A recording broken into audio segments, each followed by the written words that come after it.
Shalom, salam sejahtera dalam kasih Tuhan kita Yesus Kristus. Puji syukur kepada Tuhan, kita dapat berjumpa kembali dalam ibadah raya kita pagi hari ini. Janganlah kita takut dan janganlah kita bimbang dalam menghadapi kehidupan yang semakin berat ini. Tetapi marilah kita tetap percaya bahwa Tuhan Yesus itu baik dan Tuhan tak pernah merancangkan hal yang buruk bagi kita semua. Kasih-Nya selalu menerangi tiap langkah hidup kita. Mari kita awali ibadah kita dengan kita memuji nama Tuhan. Kita pujikan penolong yang setia. Mungkin pujian ini adalah pujian baru bagi Bapak Ibu Saudara. Namun pujian ini sangat menguatkan hati kita. Mari bersama-sama kita belajar pujian ini.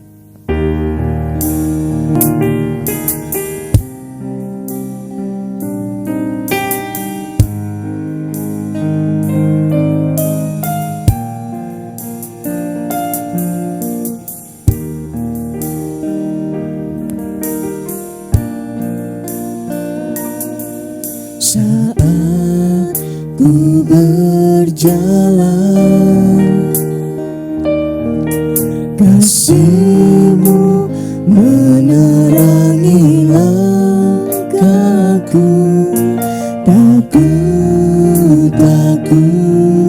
Takut bimbang, karena ku tahu Kau bersamaku.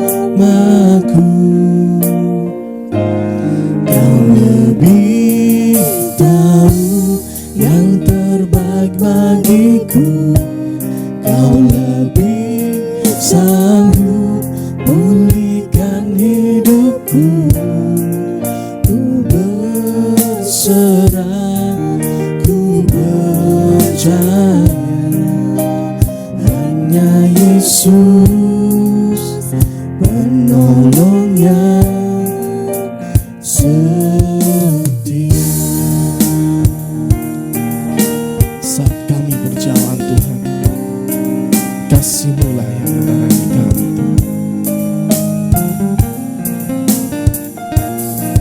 Saat ku berjalan, Kasih-Mu menerangi langkah kami Tuhan. kasih-Mu menerangi langkahku.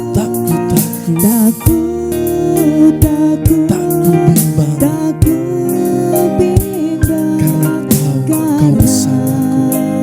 ku tahu Kau bersamaku. Kau lebih tahu yang terbaik bagiku. Kau lebih sanggup pulihkan hidupku.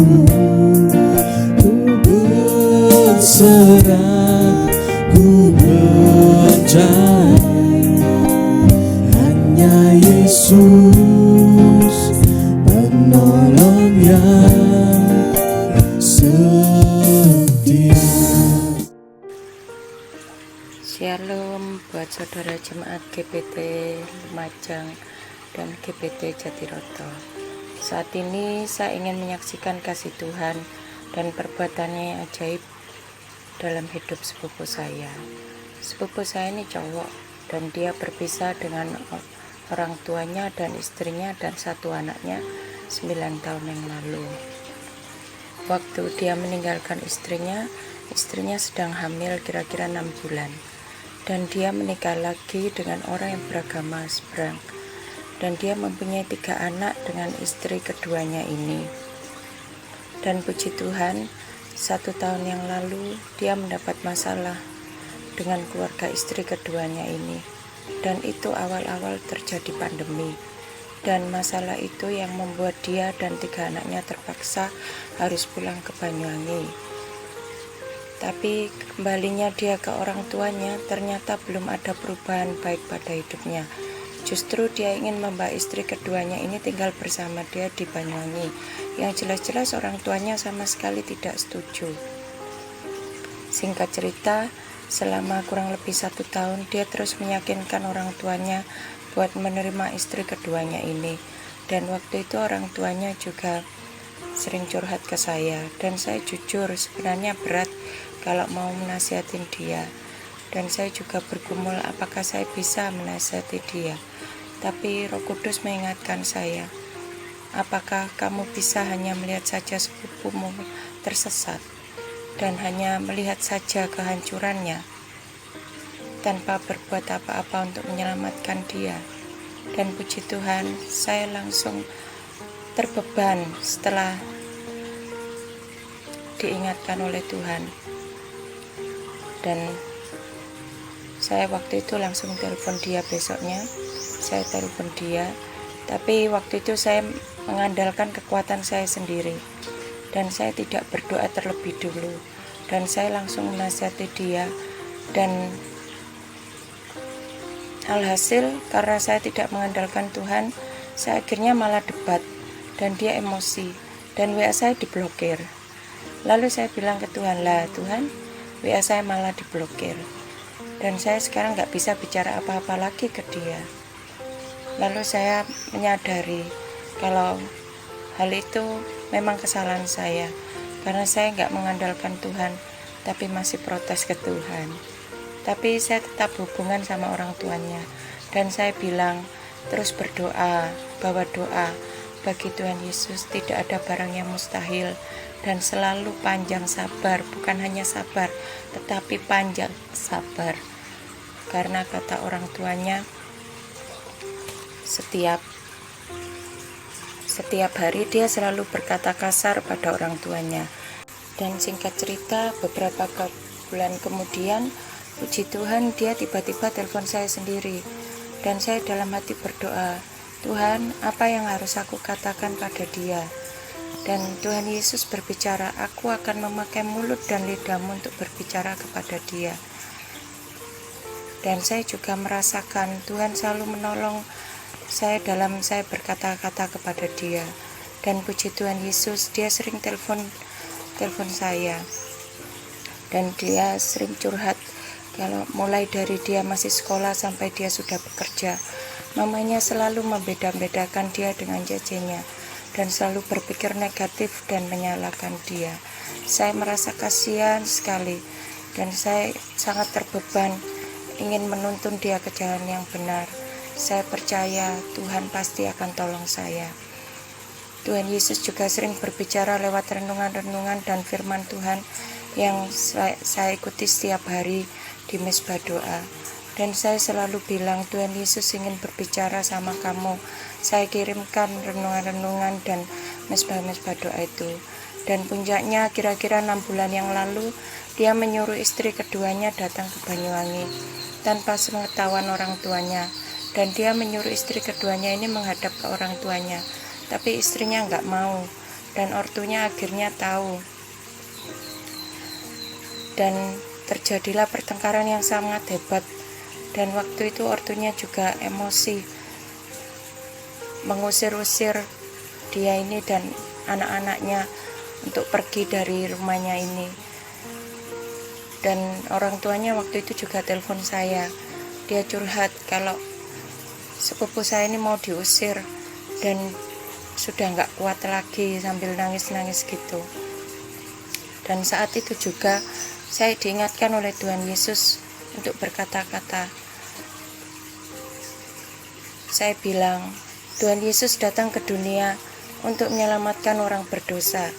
Kenapa saat ini saya akan panggil dia Gyume? Kenapa saat ini Gyume nggak bisa terima anak Gyume apa adanya dan bersabar penuh kasih menuntun anak ini kembali ke jalan yang benar? Kita sebagai orang tua harus berusaha memberikan yang terbaik buat anak-anak kita. Singkat cerita, kira-kira 1 bulan kemudian, sepupu saya ini ke Surabaya tanpa sepengetahuan istri keduanya. Dan puji Tuhan, mujizat Tuhan terjadi saat itu. Tuhan Yesus tunjukkan ke sepupu saya gimana kelakuan bejat istri keduanya ini.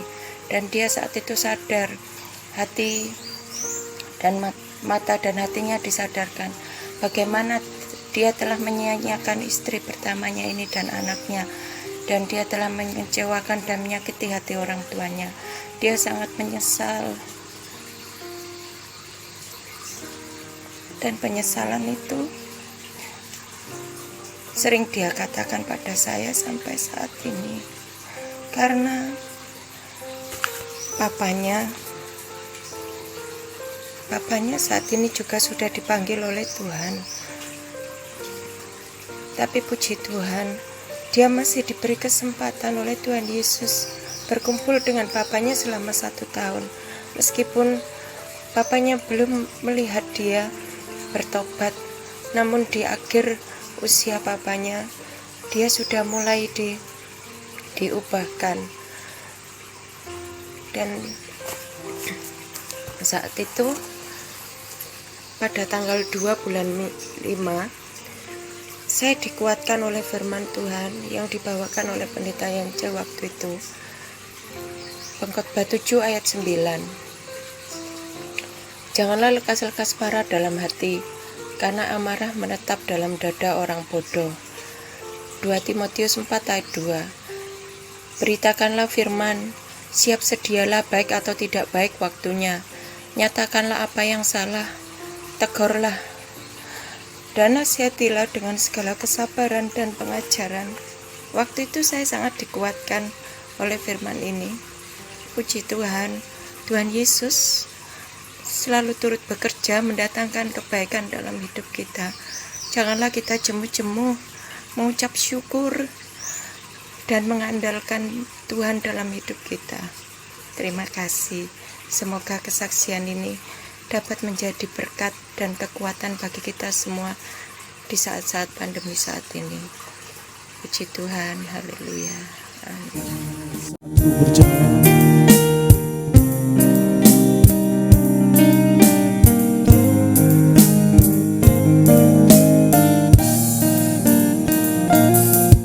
Saat ku berjalan,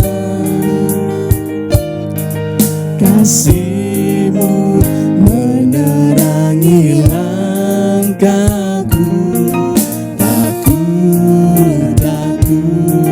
Tak ku bimbang, karena ku tahu Kau bersamaku. Kau lebih tahu yang terbaik bagiku. Kau lebih sanggup pulihkan hidupku. Ku berserah, ku percaya, hanya Yesus penolong yang setia. Kau lebih tahu, Kau lebih tahu yang terbaik bagiku. Kau lebih sanggup pulihkan hidupku. Ku berserah, ku percaya, hanya Yesus penolong yang setia. Lebih tahu yang terbaik bagiku. Kau lebih sanggup pulihkan hidupku. Ku berserah, ku percaya, hanya Yesus penolong yang setia. Kau lebih tahu Tuhan, Kau lebih tahu yang terbaik bagiku. Kau lebih sanggup pulihkan hidupku. Ku berserah, ku percaya, hanya Yesus penolong yang setia. Kau lebih tahu, Kau lebih tahu yang terbaik bagiku. Kau lebih sanggup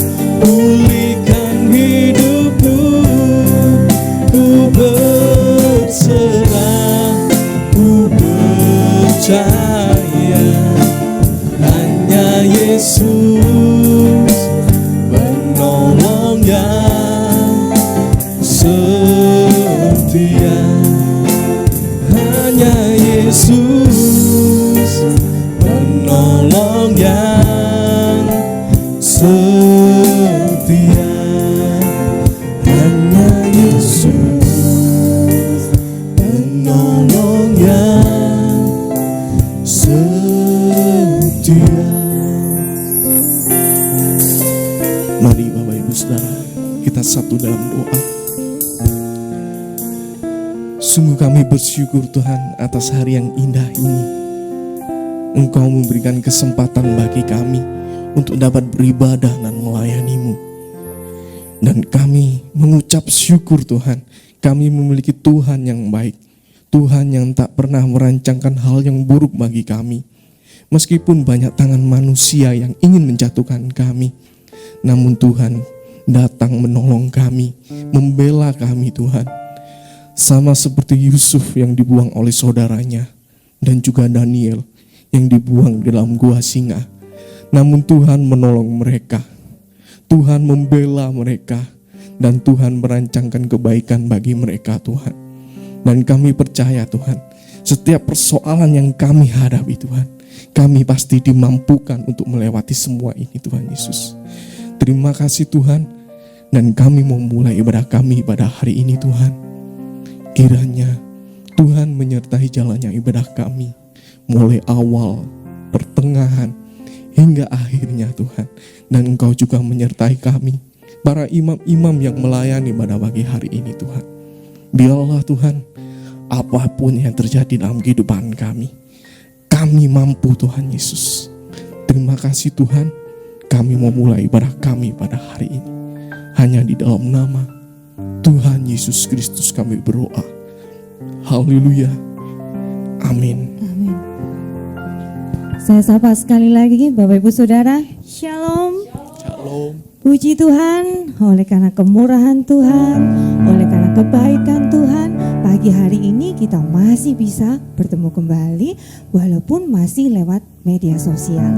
Ya, Bapak Ibu Saudara, seperti yang kita ketahui bersama, dalam 1 tahun belakangan ini dunia menghadapi masalah yang luar biasa. Ketakutan, penderitaan, kesengsaraan, kesedihan di mana-mana. Dan di saat kita menghadapi krisis global seperti sekarang saat ini, Tuhan mengajarkan kita untuk tetap setia, tetap kuat, tetap semangat, tetap sukacita. Mari kita semua bersama-sama bertahan lewat doa dan pujian yang akan kita nyanyikan pada pagi hari ini. Terima sukacita surga, karena dengan tetap bersukacita kita menjadi kuat untuk menghadapi masalah badai gelombang di dunia ini. Mari bersama-sama saya ajak Bapak Ibu Saudara, kita mau angkat satu pujian sukacita. Terima sukacita surga. Haleluya, Kau ada dalam hatiku, takkan patah semangatku, takkan hilang kekuatanku. Haleluya, ku mau bersorak bagimu, sukacita surga nyata penuhiku. Mari semua bersukacita.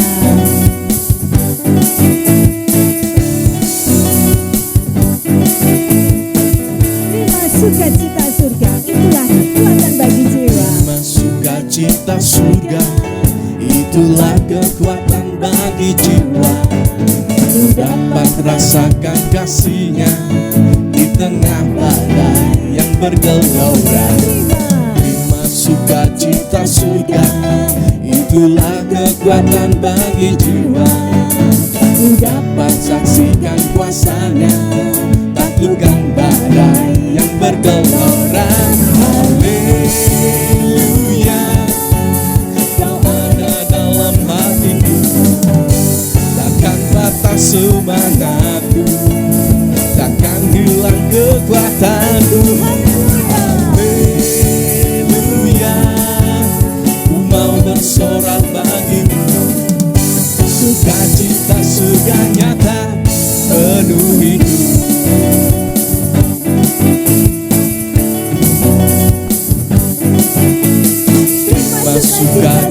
surga, itulah kekuatan bagi jiwa. Ku dapat rasakan kasih-Nya di tengah badai yang bergelora. Terima sukacita surga, itulah kekuatan bagi jiwa. Ku dapat saksikan kuasa-Nya, taklukkan badai yang bergelora. Haleluya, Kau ada dalam hatiku, takkan batas semangatku, takkan hilang kekuatanku. Haleluya, ku mau bersorak bagimu, sukacita surga nyata penuhiku.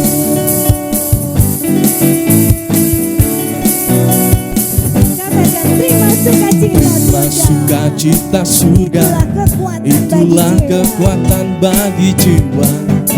Ku dapat rasakan kasih-Nya di tengah badai yang bergelora. Terima sukacita surga, itulah kekuatan bagi jiwa. Ku dapat saksikan kuasa-Nya, taklukkan badai yang bergelora.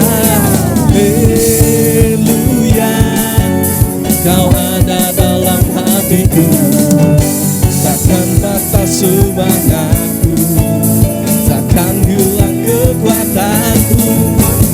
Haleluya, ku mau bersorak bagimu, sukacita surga nyata penuhiku.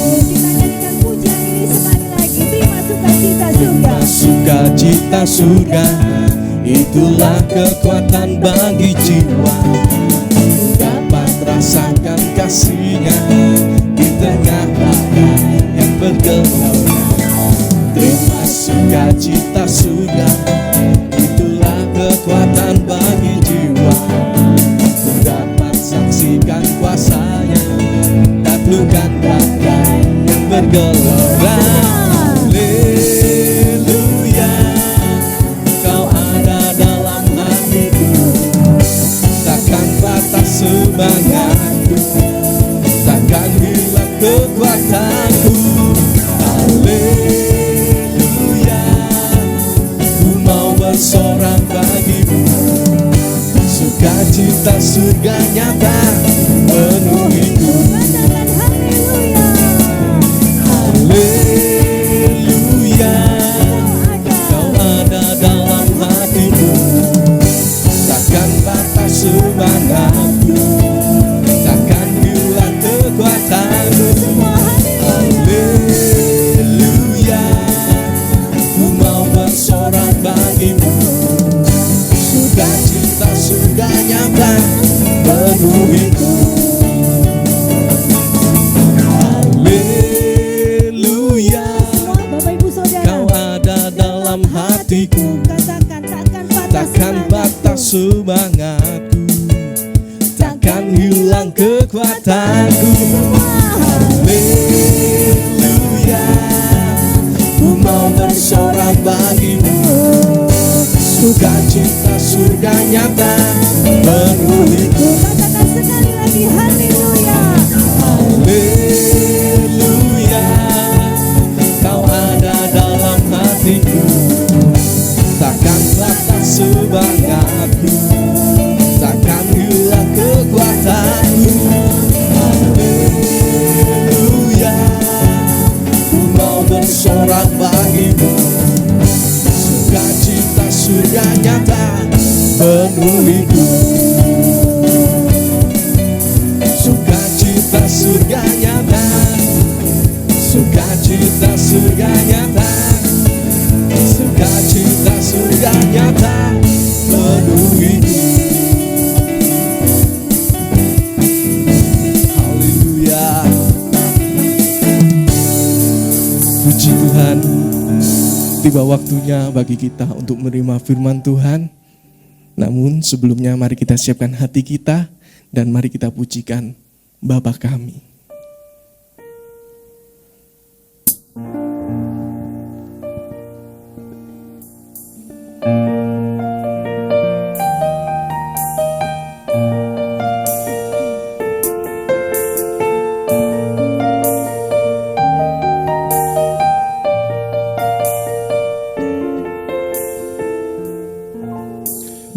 kami yang ada di surga, dimuliakanlah nama-Mu.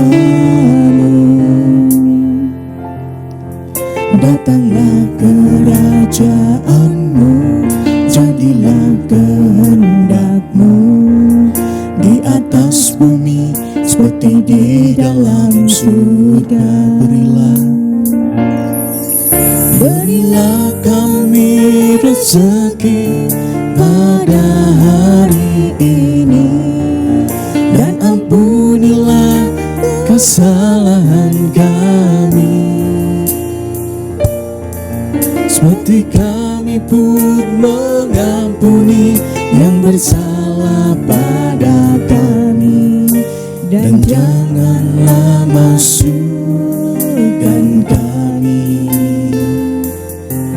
ke dalam pencobaan,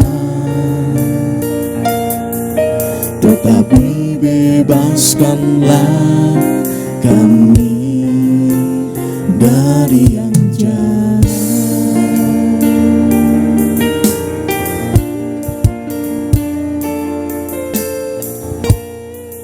Bapa kami yang ada di surga,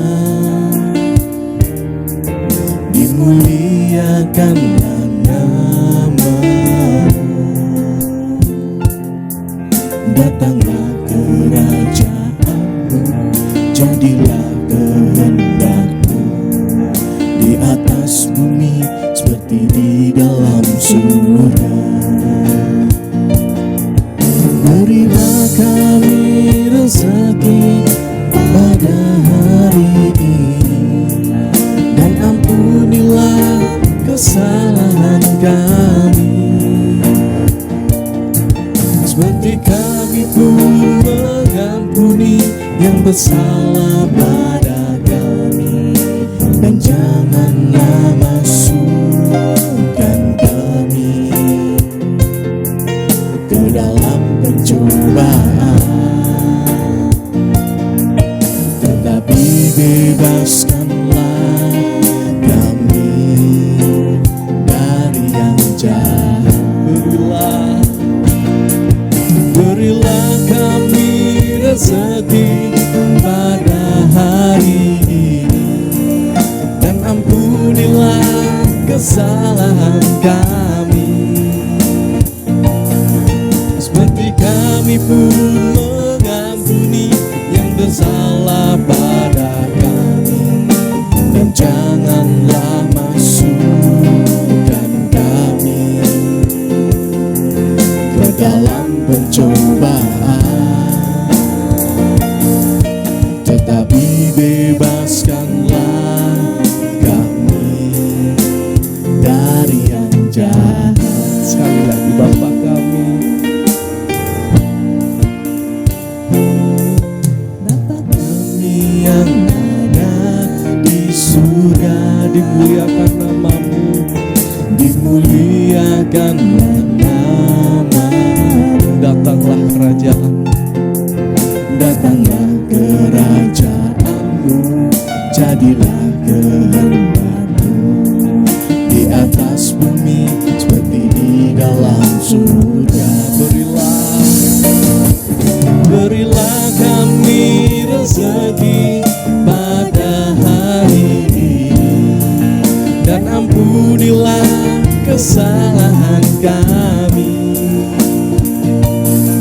seperti kami pun mengampuni yang bersalah pada kami. Dan janganlah masukkan kami ke dalam pencobaan,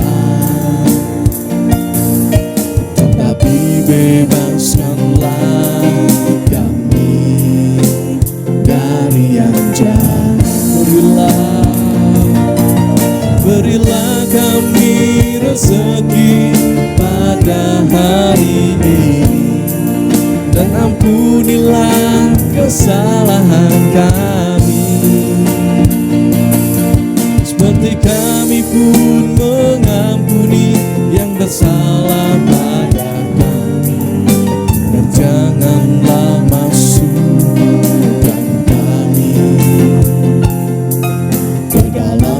cobaan, tetapi bebaskanlah kami dari yang jahat.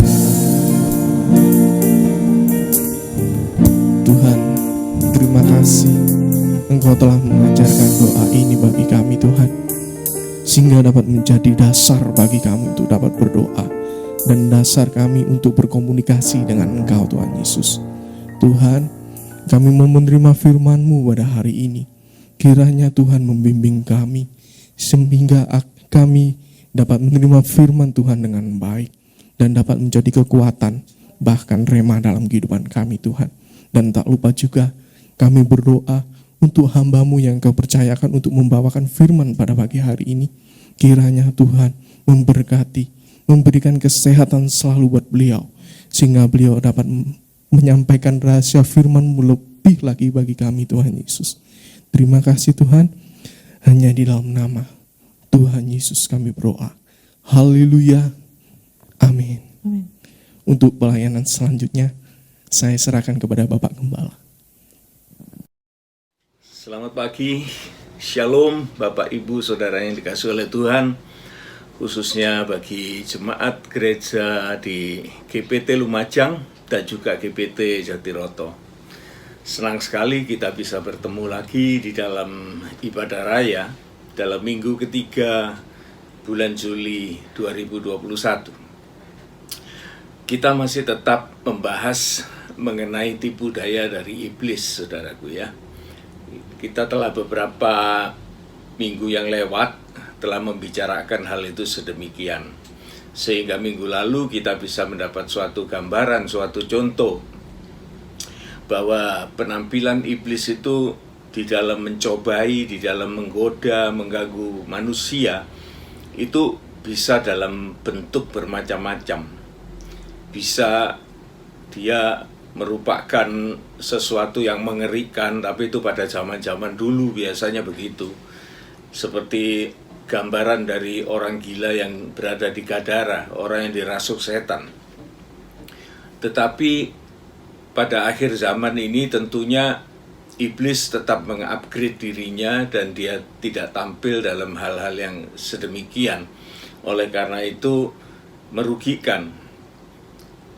Dan dia merubah penampilannya, bisa menjadi orang yang kelihatannya baik, kelihatannya alim, kelihatannya sangat-sangat humanis, tapi sebetulnya di dalam kiprahnya, di dalam perjalanan hidupnya, di dalam perkataan, perbuatan, pikiran, selalu ditandai dengan kebengisan yang memang berasal dari iblis. Dan kuasa dari iblis ini betul-betul menguasai manusia di segala zaman. Oleh sebab itu di dalam segala zaman pun kita harus tetap mendekatkan diri kepada Tuhan. Oleh karena hanya itu satu-satunya jalan supaya kita berkemenangan. Tunduk, lawan iblis, maka dia akan lari daripadamu. Jadi tidak bisa kita hanya bersifat atau bersikap defensif, tetapi kita harus berani melakukan tindakan-tindakan menyerang balik, ofensif. Oleh karena jikalau kita tidak mempunyai keberanian untuk melawan, maka kita pasti jadi pecundang. Nah, ini Tuhan tidak menghendaki. Oleh sebab itu Tuhan ingin melengkapi kita supaya kita di dalam peperangan kita melawan kuasa-kuasa kegelapan, kuasa-kuasa iblis ini, kita tidak tumbang, tetapi kita masih berdiri tegak selagi kita juga menantikan hari kedatangan Tuhan yang kedua kali. Mari saudaraku, kita akan lanjutkan di dalam Efesus pasal yang ke-6. Ayat-ayat di dalam Efesus 6 ini memang suatu nasihat bagi kita bahwa kita tidak hidup di dunia ini dengan tidak ada masalah. Kita selalu berhadapan dengan masalah. Suka duka yang harus kita lewati itu selalu menghadang di hadapan kita. Sedangkan kita nggak tahu apa yang akan terjadi. di hari esok. Tetapi yang kita tahu bahwa Tuhan mau melengkapi kita dengan peralatan dan senjata-senjata Allah yang bisa kita ambil, kita terima dari Dia. Mari kita baca di dalam Efesus pasal yang ke-6, mulai dari ayat yang ke-10.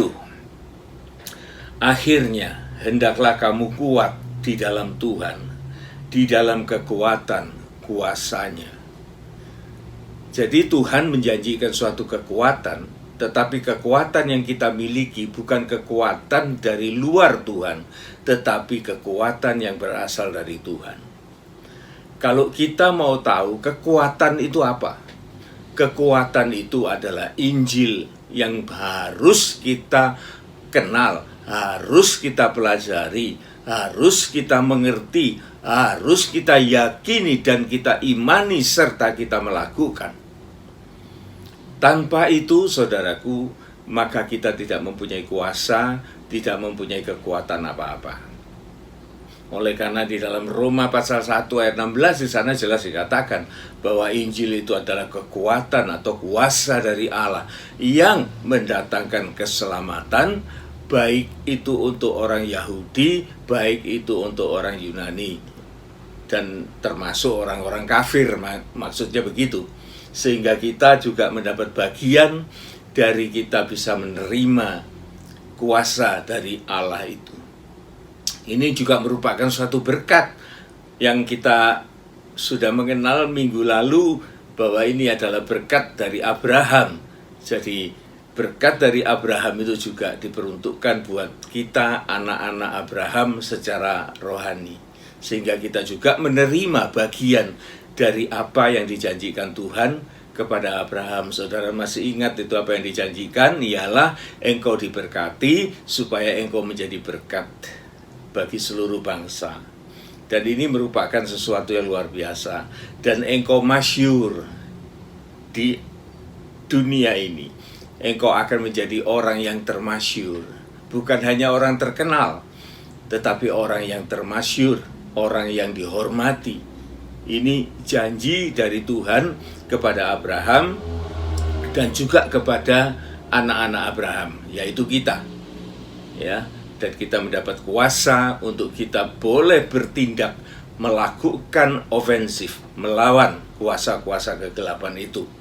Kemudian ayat yang ke-11, kenakan seluruh kelengkapan Allah, senjata Allah, supaya kamu dapat bertahan melawan tipu muslihat iblis. Kembali lagi, saudaraku, ayat ini mengingatkan siapa sebetulnya iblis itu. Iblis itu adalah bapak dari segala pembunuh, bapak dari segala pendusta, dan dia tidak mengenal kebenaran sekalipun dia tahu itu adalah datang dari Tuhan, tapi dia menyangkal, dia tidak ada relasi dengan itu, dia tidak ada hubungan dengan itu. Kita sudah mendengar pada waktu orang yang dirasuk setan itu bertemu dengan Yesus, ada urusan apa aku dengan engkau? Sekalipun iblis yang merasuk itu tahu siapa Yesus, tetapi tidak ada relasi, ya. Tetapi Tuhan mau supaya kita mengenali sifat iblis itu, ialah dia adalah bapak penipu, bapak pembohong, dan segala ketidakbenaran itu berasal dari dia. Kenakan seluruh perlengkapan dari senjata Allah, perlengkapan senjata Allah, supaya kamu dapat bertahan melawan tipu daya iblis. Ya. Kemudian ayat yang ke-12, karena perjuangan kita bukan melawan darah dan daging, tetapi melawan pemerintah, melawan penguasa-penguasa, melawan penghulu-penghulu dunia yang gelap ini, melawan roh-roh jahat di udara. Jadi, saudaraku, kita tidak bisa dengan kasat mata nampak siapa lawan kita. Oleh karena kita tidak berperang melawan sesama kita, sesama manusia. tetapi kita melawan di dalam peperangan rohani kita, sehingga mata kita tidak bisa melihat. Ya, sedikit banyak sama halnya dengan COVID ini, saudara ya.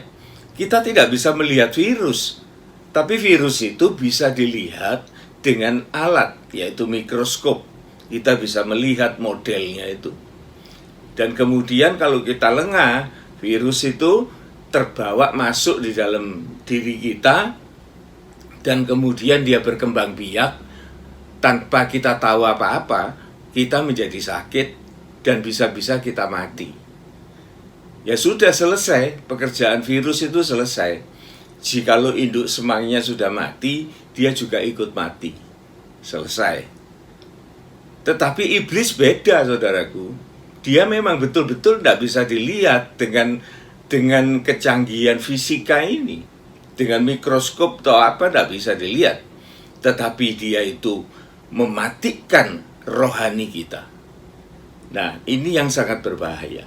Sehingga di dalam kematian rohani ini, bukan mati, roh itu mati, tidak, saudara ya. Roh itu abadi, tidak akan mati. Tetapi dimatikan segala kekuatannya untuk diperbudak oleh iblis. Nah, ini yang lebih berbahaya. Oleh karena dia bisa memanfaatkan kita, sekalipun kita sudah secara fisik sudah mati, tetapi roh kita masih berada di genggamannya. Dan dia bisa mempergunakan itu dengan semau-maunya apabila kita sampai terjebak di dalam pancingan iblis itu, dan kemudian kita mengadakan transaksi suatu perjanjian. Nah, kalau kita sudah mengadakan perjanjian, saudaraku, ya sudah, Allah itu adalah Allah yang adil, dan dia tidak akan mengganggu-gugat perjanjian kita dengan iblis. Tetapi kita betul-betul terhilang dan jatuh di tangan iblis. Dan kita akan menderita lahir batin. Jiwa roh kita akan menderita di dalam kekuasaan iblis. Oleh sebab itu kita harus berhati-hati, saudaraku, sebagaimana Tuhan memberikan kita kuasa supaya kita tidak kepincut dengan segala tawaran iblis itu yang membuat kita mengadakan suatu transaksi. Transaksi ini, saudaraku, sangat memikat. Oleh karena iblis itu juga bisa membuat mujizat-mujizat, bisa memberikan kesenangan-kesenangan kepada kita. Tetapi tentunya, saudaraku, dia tidak memberikan dengan suatu tujuan yang baik, tetapi dia ingin memiliki kehidupan kita. Hati-hati, saudaraku ya. Banyak orang yang tanpa disadari dia membuat suatu transaksi dengan iblis, saudara. Dan transaksi ini luar biasa bisa terjadi. Dan kemudian ujung-ujungnya, saudaraku, ujung-ujungnya transaksi yang tadinya itu kelihatannya begitu manis, ujung-ujungnya adalah kepahitan yang luar biasa. Barusan saya membaca suatu cerita, saudara ya. Cerita tentang seorang pemuda pengusaha yang berada di India. Namanya Rajgopal. Dia adalah seorang pemuda dan dia menikah dengan seorang istri yang sederhana. Dia pemuda desa dan kemudian dia bekerja di kota besar, ingin merubah kehidupannya. Dia bekerja pada suatu restoran dan dia ternyata adalah seorang muda. Jadi kalau tadi saya katakan pemuda, dia enggak ya, sudah menikah, berarti muda, orang muda. Orang muda ini bekerja dengan baik, sangat baik. Sehingga majikan dari Rajgopal ini memberikan fasilitas, memberikan hadiah, memberikan imbalan dengan baik, sehingga dia bisa mengumpulkan hasil pekerjaannya. Setelah itu dia dengan istrinya, dia mengatakan bahwa kita ini harus maju satu langkah lagi. Kita harus menjadi seorang pengusaha. Ini suatu pemuda yang punya ambisi yang bagus, saudara ya. mau jadi suatu orang yang lebih dari apa yang sudah dia jalani ini. Dan kemudian dia bersama-sama membeli kios kecil dan dia dengan istrinya membuat suatu toko. Dan toko ini, saudaraku, ternyata diberkati dan dia bisa berkembang dengan lebih baik. Sehingga akhirnya, saudaraku, dari perkembangan itu, pergaulan-pergaulan yang mulai terbuka, Rajgopal ini melihat bahwa banyak orang yang melebihi dirinya gitu. Dan dia dengan ambisi mudanya itu dia kepingin, kenapa saya tidak menjadi orang seperti itu? Nah, mulai saudaraku, dia mulai tergoda. Nah, ini riwayatnya orang itu selalu gitu, tergoda oleh keinginan. Kemudian keinginan ini dipacu untuk menjadi kesombongan. Dan kesombongan itu dijangkau dengan pertolongan iblis dan kemudian terjebak di dalam jeratnya. Ini harus kita pahami. Mulai dari Adam dan Hawa itu loh saudaraku. Dosanya itu dosa apa sih? Masa makan buah gitu aja dosa? Bukannya itu, tapi dosa itu ditanamkan di dalam hati manusia. Apa? Sombong. Kan perkataannya itu yang paling nyelkit itu kan gini, kalau kamu makan buah ini, kamu akan menjadi seperti Allah dan kamu tidak akan mati, kamu tahu segalanya. Nah ini saudaraku, sehingga manusia itu terpancing dengan kata-kata yang indah itu dan keinginannya semakin besar, kemudian kesombongannya makin mendorong manusia itu untuk melakukan sesuatu yang salah. Sama halnya seperti mencobai Tuhan Yesus juga. Dia mencobai Tuhan Yesus, tapi Tuhan Yesus dengan segala hikmat yang datang dari Allah. Memang karena dia itu adalah firman Allah itu sendiri, maka di dalam kemanusiaannya Yesus mematahkan segala pancingan-pancingan dan tawaran-tawaran iblis itu, sehingga iblis itu dikalahkan. Dan itu semua saudaraku diceritakan di dalam firman Tuhan supaya kita tahu, supaya kita mengenal. Lah bagaimana kita tahu, bagaimana kita mengenal? Kita tahu dan mengenal oleh karena kita mendengar dan kita membaca. Dan jikalau kita tidak pernah mendengar atau tidak mau mendengar atau tidak perlu mendengar, apalagi membaca, maka kita tidak pernah tahu. Oleh sebab itu hamba-hamba Tuhan itu mendapat tugas untuk memberitakan firman Allah ini supaya setiap manusia yang mendengar tahu dan mempunyai kesempatan untuk bertahan. Jadi inilah yang dimaui oleh Tuhan. Karena perjuangan kita ini bukan melawan sesama manusia, tetapi melawan roh-roh najis, pemerintah-pemerintah alam maut ini di udara, penghulu-penghulu dunia yang gelap ini, yang tidak kasat mata. Kita hanya bisa tahu tentang mereka dari firman Tuhan. Nah, kemudian ayat yang ke-13, firman Allah mengatakan, sebab itu. Jadi, sebab itu, ambillah seluruh perlengkapan senjata Allah. Jangan sebagian. Kalau sebagian, saudaraku, kita kebobolan. Tetapi Tuhan mau ambillah seluruh perlengkapan senjata Allah itu supaya apa?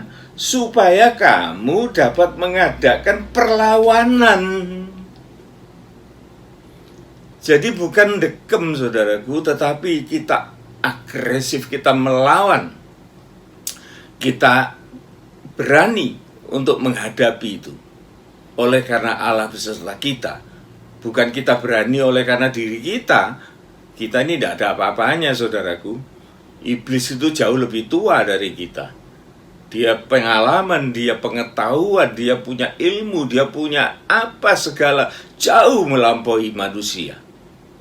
Tetapi justru manusia ini di dalam kelemahannya, maka Allah itu memberikan Roh Kudusnya, memberikan firman-Nya, sehingga manusia itu seharusnya dia tidak ada alasan untuk mengatakan tidak mampu. Ini, saudaraku, sehingga Tuhan mengatakan kamu harus mengambil seluruh perlengkapan senjata Allah itu supaya kamu dapat mengadakan perlawanan pada hari yang jahat itu dan tetap berdiri sesudah kamu menyelesaikan segala sesuatu. Saudara lihat ya ayat ini ya. Supaya kamu dapat mengadakan perlawanan pada hari yang jahat itu. Jadi hari-hari ini saudaraku, kita bisa melihat bagaimana kejahatan-kejahatan itu semakin kontras ditimbulkan. Pada akhir zaman ini saudaraku, kita akan malah banyak melihat kejahatan-kejahatan itu diekspos di depan mata kita. Sehingga kita kalau tidak percaya atau kita tidak tahu rencana Tuhan, maka kita bisa terhanyut. Oleh karena kita mengatakan, ya begitulah firman Tuhan juga kan bilang di zaman akhir ini banyak orang yang jahat, yang egois, yang cinta uang, yang jadi pemarah. Jadi ya memang begitu. Tapi sebetulnya bukan begitu, saudaraku, tidak demikian. Kita seharusnya tidak di sana. Kita tidak harus di sana, itu masalahnya. Tetapi kita harus di dalam Tuhan. Nah, kalau kita di sana, ya memang betul. Pihak ke dunia, ya memang begitu. Pada akhir zaman ini banyak orang yang ingat dirinya sendiri, cinta uang, pemarah, pengolok-ngolok, tidak suka berdamai. Wah, sudah macam-macam 18 dosa itu diucapkan itu udah habis-habis, saudara. Tetapi kita tidak di sana. Kita adalah di dalam Tuhan dan untuk melawan kegelapan. Nah, ini saudara ya. Nah, tentunya kita tidak lupa saudara ya, di dalam Yakobus pasal 4 ayat yang ke-7 dan ke-8 itu adalah suatu formula bagaimana kita bisa menang di dalam peperangan ini. Ayat yang ke-7 dari Yakobus 4 mengatakan, karena itu tunduklah kepada Allah dan lawanlah iblis, maka ia akan lari daripadamu. Lawan ini penting loh saudara ya, ofensif. Kalau dua orang petinju, sekalipun yang satu itu juara dunia, tapi di dalam ring tinju dia tidak pernah memukul, sekalipun dia pandai mengelak, pandai menangkis, pandai memblokir, tetapi karena dia tidak pernah memukul, tidak bisa menang saudaraku, kalah, kurang agresif, kurang menyerang. Jadi seharusnya kita mengerti bahwa kita harus menyerang. Nah, di dalam kita melawan iblis itu, ayat yang ke-8 mengatakan, mendekatlah kepada Allah. Jadi kita gak boleh menjauhi Allah, kita mendekat kepada Dia.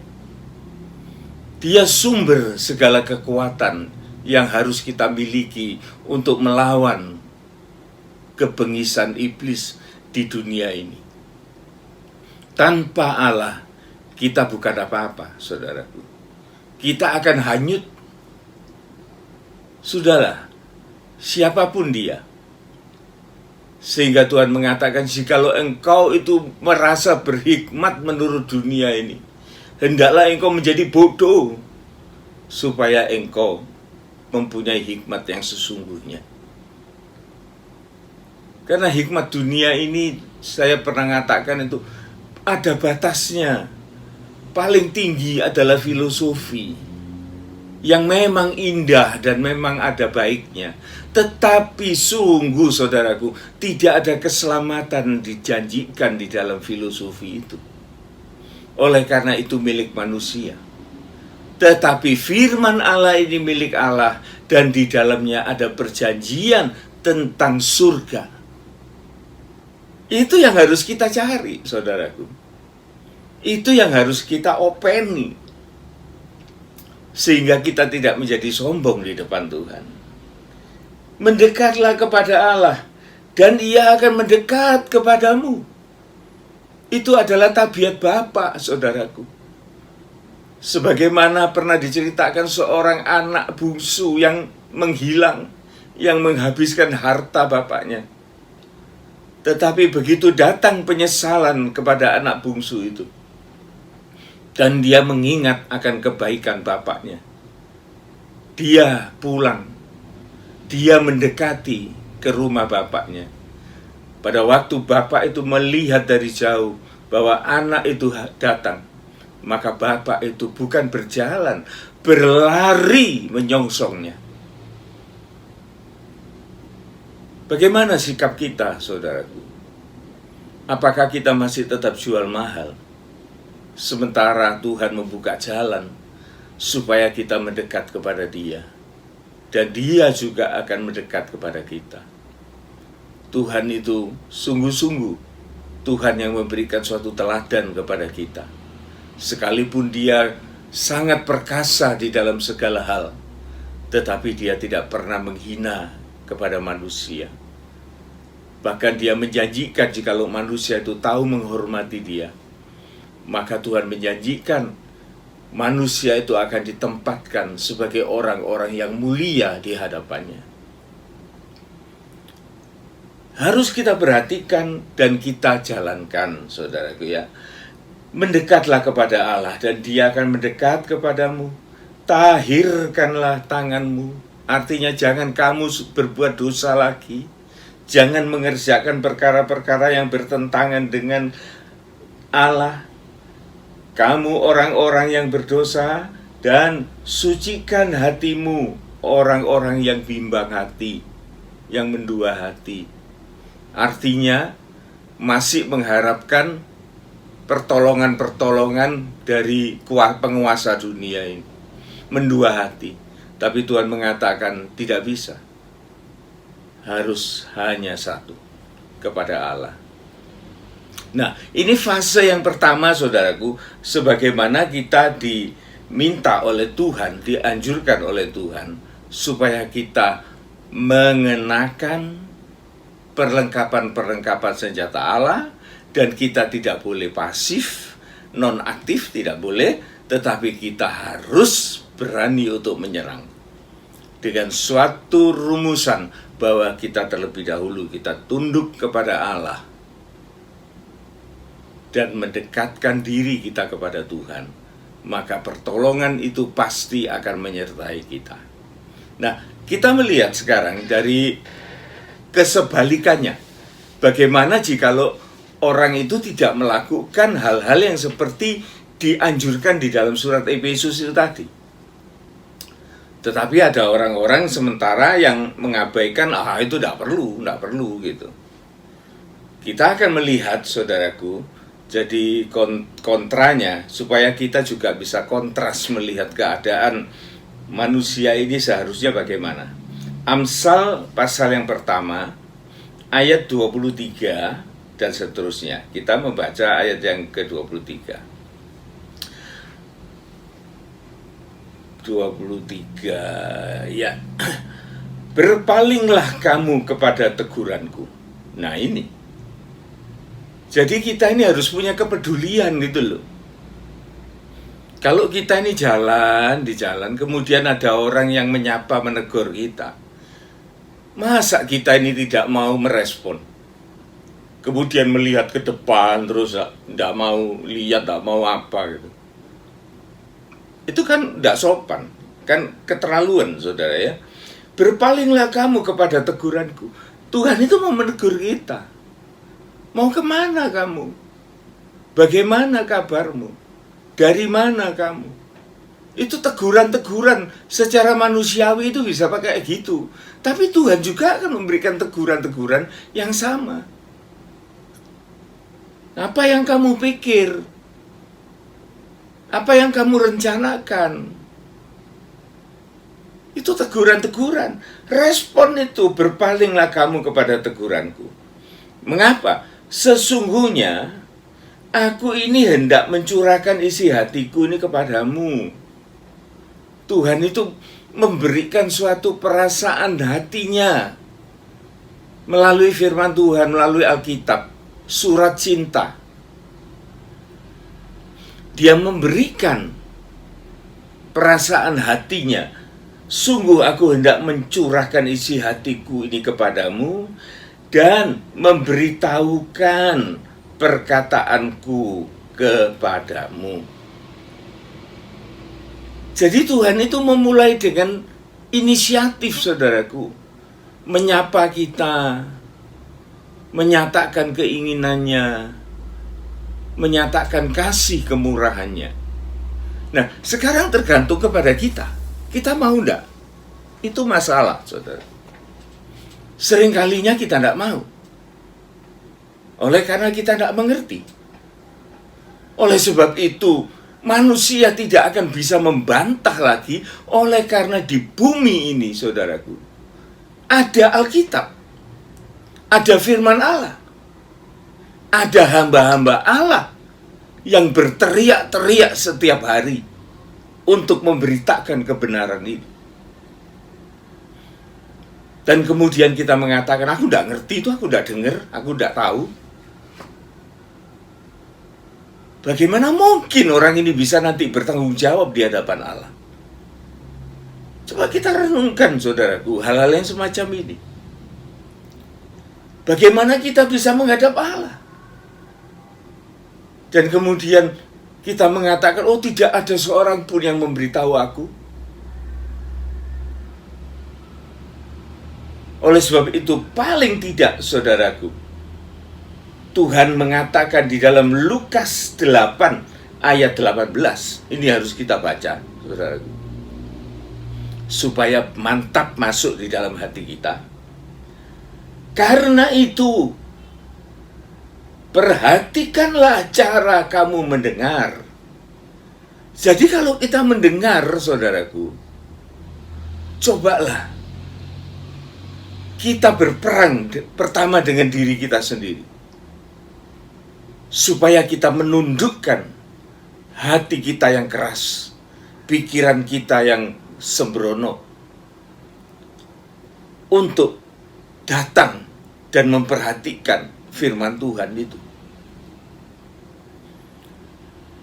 Saudara mungkin bingung ya, tapi ini merupakan keyakinan saya.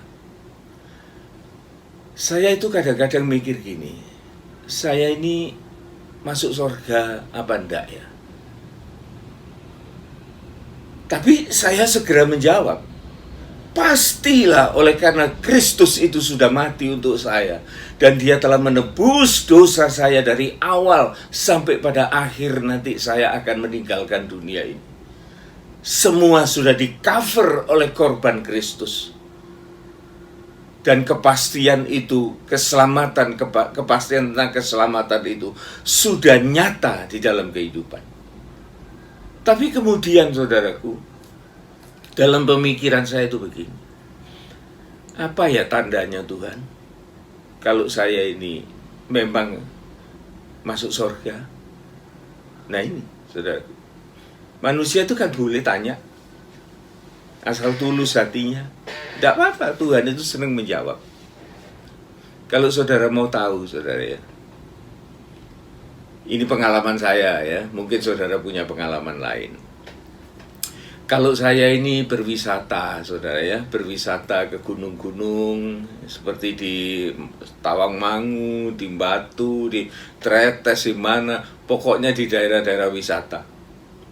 Kalau saya berjalan di suatu tempat wisata itu, dan kemudian saya itu mendengar orang menyanyi seperti gereja, sekalipun itu bukan gereja, mungkin itu retreat gitu.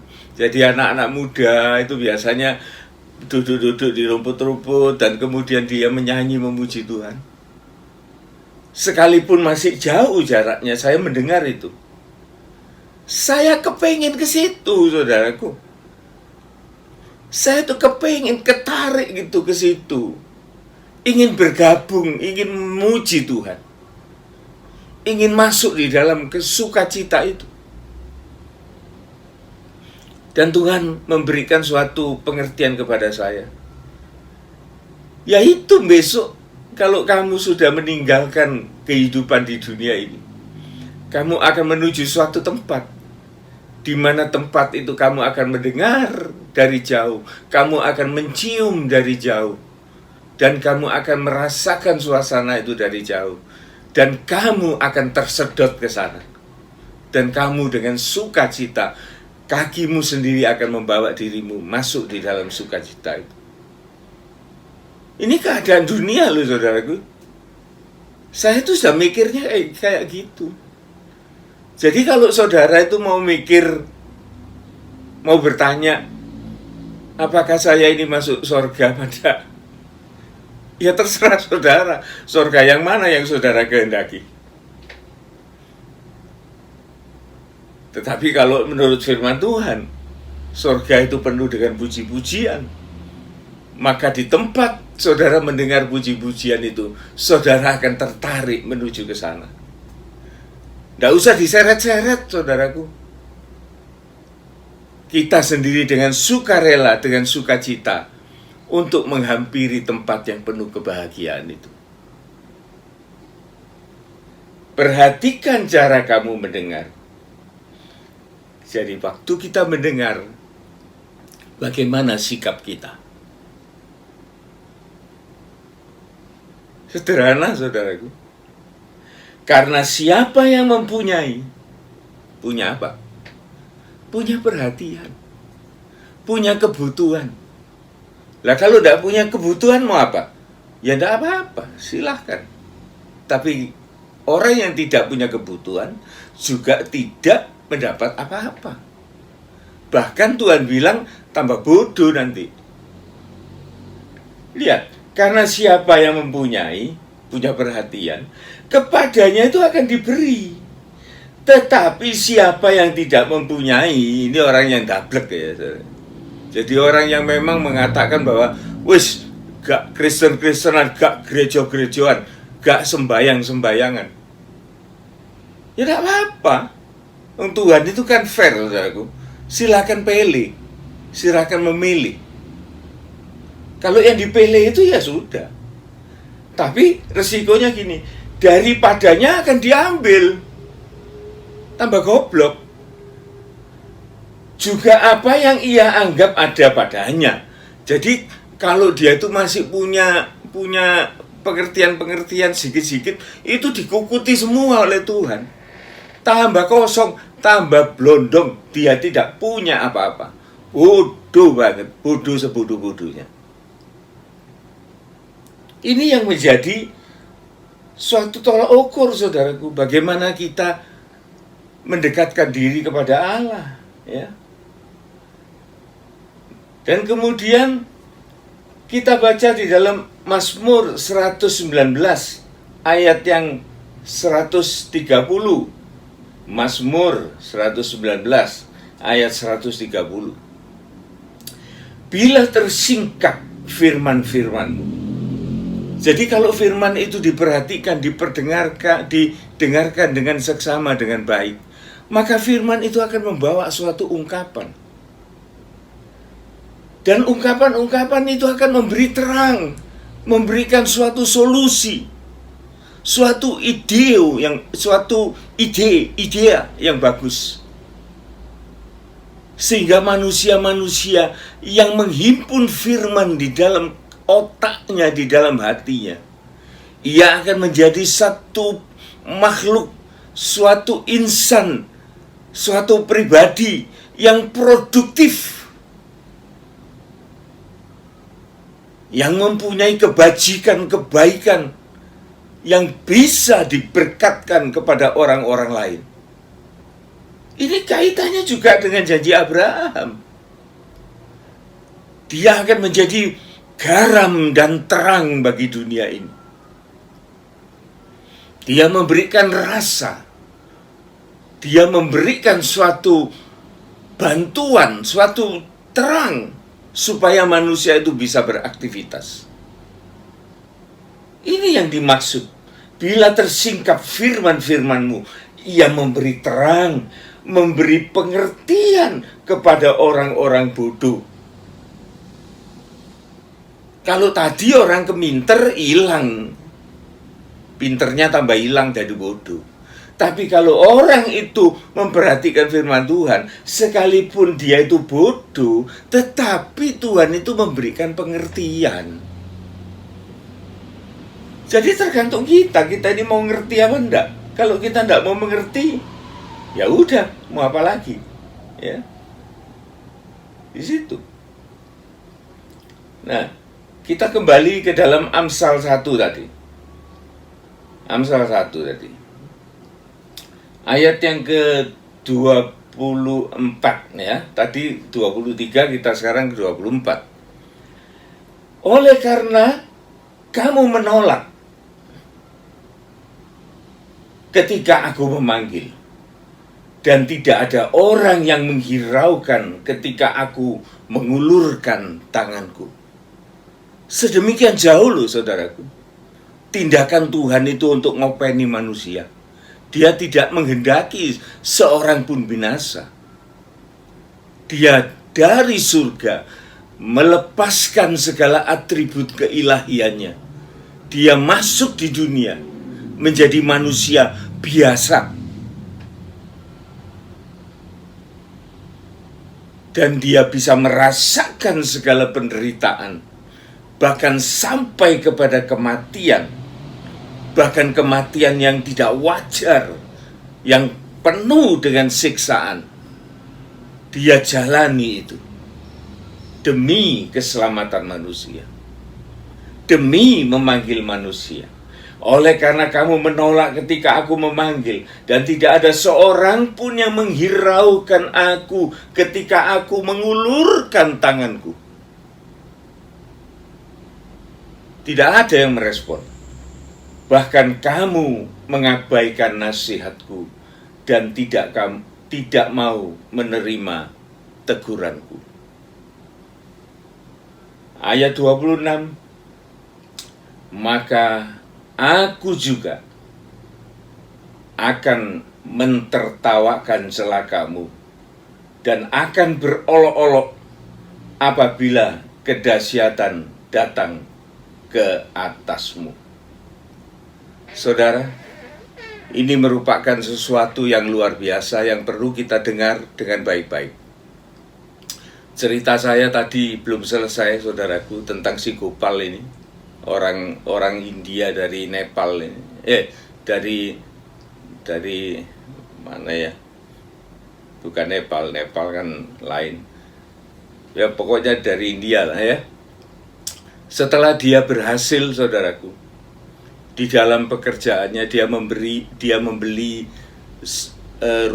semacam ruko kios itu, dan dia bekerja, dan makin lama dia makin berhasil.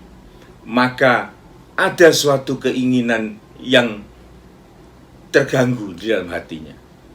Dia kepingin lebih dari itu. Singkat cerita, saudaraku, dia pergi kepada seorang peramal, ahli ramal, seorang dukun. Dan dia mengatakan kepada dukun itu, aku ingin menjadi lebih kaya dari sekarang. Maka dukun itu memberikan suatu masukan atau suatu sugesti kepada Gopal ini. Kamu akan menjadi kaya dan sukses di dalam pekerjaanmu apabila kamu mempergunakan unsur api di dalam usahamu. Rajgopal ini pada waktu mendengar itu, dia itu berpikir, kan banyak yang menggunakan api. Semua pekerjaan banyak yang menggunakan api. Tetapi pekerjaan yang bagaimana yang bisa dia jalankan? Dia ingat profesinya yang pertama sebagai pelayan restoran. Dan dia tahu bahwa restoran itu selalu menggunakan api untuk memasak. Kemudian si Gopal ini, dia membeli restoran yang bangkrut, dan kemudian dia mengelola restoran itu, dan dia membuat makanan yang khas bagi orang-orang di India itu, yang disukai. Ternyata, saudaraku, di dalam usahanya itu luar biasa, dan dia begitu meledak usahanya itu, sehingga sampai merepotkan polisi-polisi di tempat itu untuk mengatur parkir dan lain sebagainya, karena sangat banyak pelanggannya. Nah, mulai dari situ, saudaraku, si Gopal ini ternyata tidak puas hanya begitu. Dia mulai ada rencana-rencana yang negatif. Dia menikah lagi. Istrinya yang lama ini dia sudah tidak mempedulikan lagi.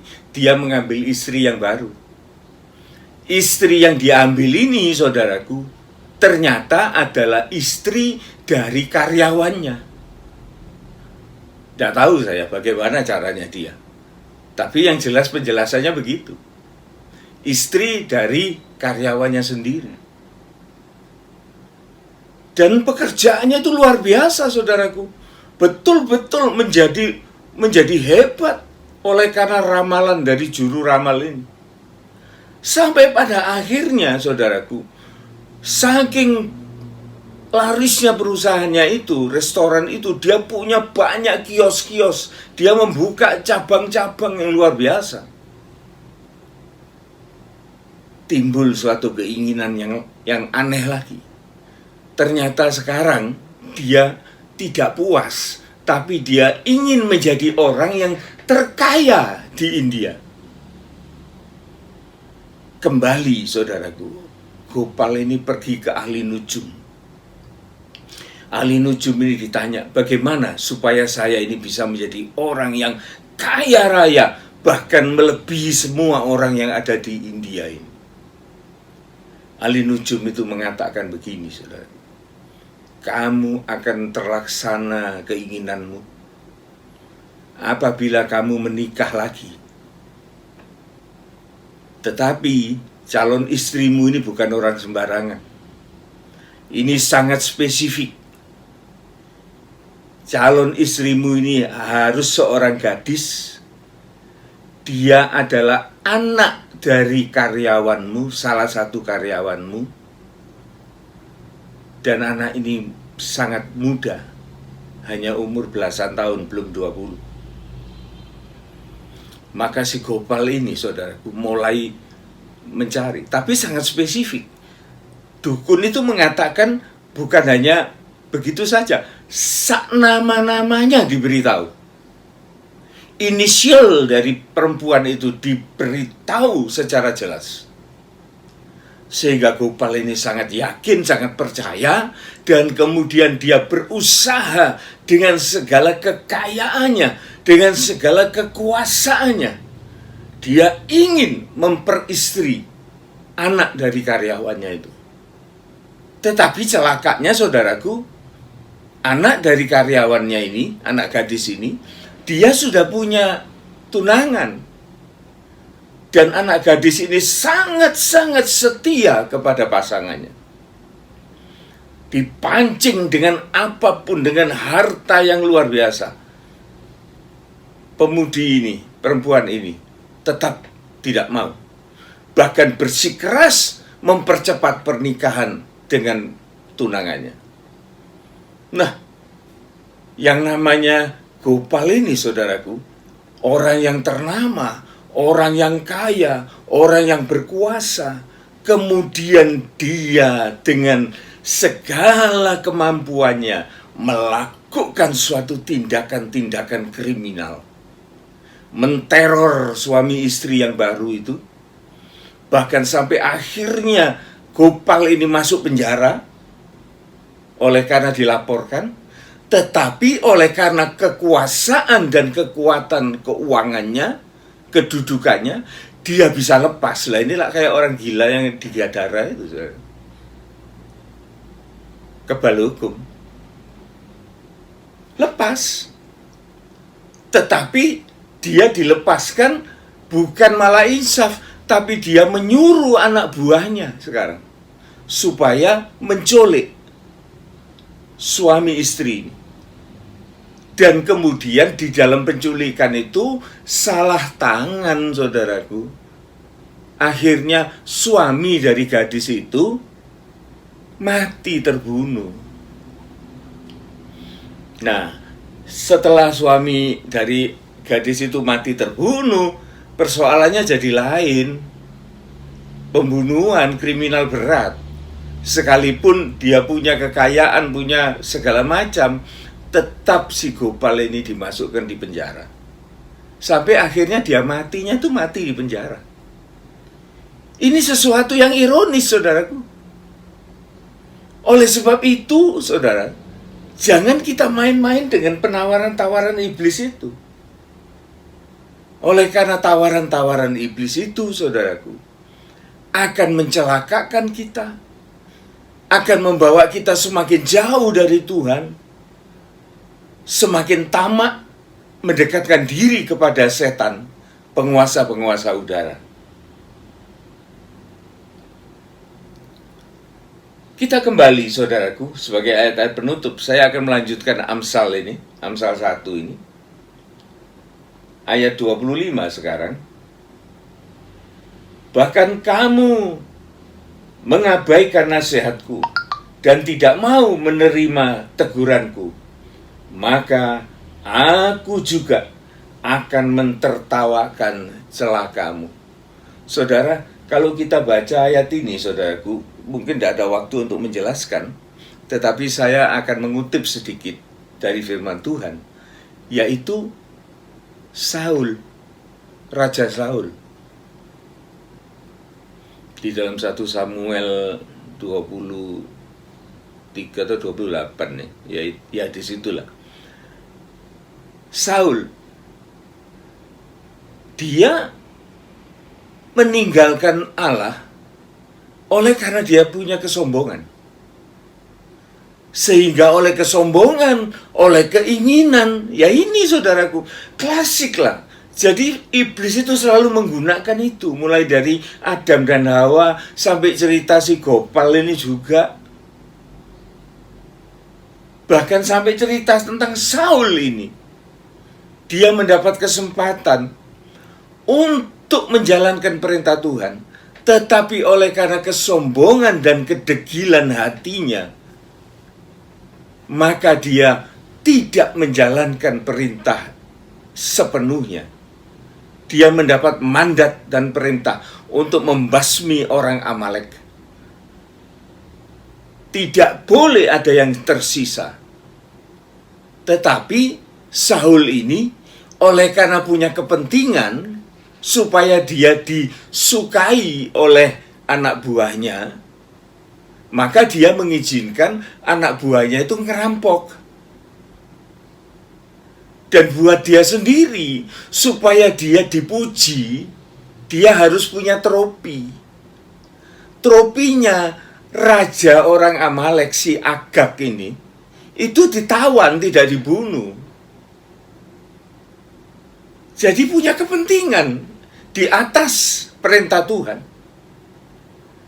Maka orang-orang kayak gini nih saudara ya, dia ingkar. Dia tidak lagi mau menurut, mau loyal, mau setia kepada Tuhan. Ini nanti terbukti saudaraku. Hatinya Saul ini. Pada suatu waktu, dia berperang dengan Filistin. Dia terjebak, dia terjerat dengan suatu situasi yang sangat tidak bisa dimenangkan. Harus dia kalah. Maka firman Tuhan saudaraku sama seperti yang saya ceritakan tadi, si Gopal tadi. Maka Saul ini pun mencari seorang dukun, mencari seorang ahli tenung, yang dimana ahli tenung pada saat itu sudah diberantas, sudah dibasmi semua. Tetapi Saul ini bersikeras untuk mencari petenung itu. Dan dia minta tolong kepada petenung itu. Dia berkhianat. Dia tidak konsisten sebagai seorang raja. Dia sangat mempermalukan Tuhan. Dia datang ke ahli tenung itu dengan menyembunyikan identitasnya. Dia tidak mengakui sebagai raja Israel. Dia datang sebagai orang yang minta tolong kepada iblis, kepada kuasa setan. Ini loh saudaraku, akibatnya itu kayak gini loh. Jikalau orang itu tidak dimulai dari awal itu ya saudara, memperhatikan firman Tuhan,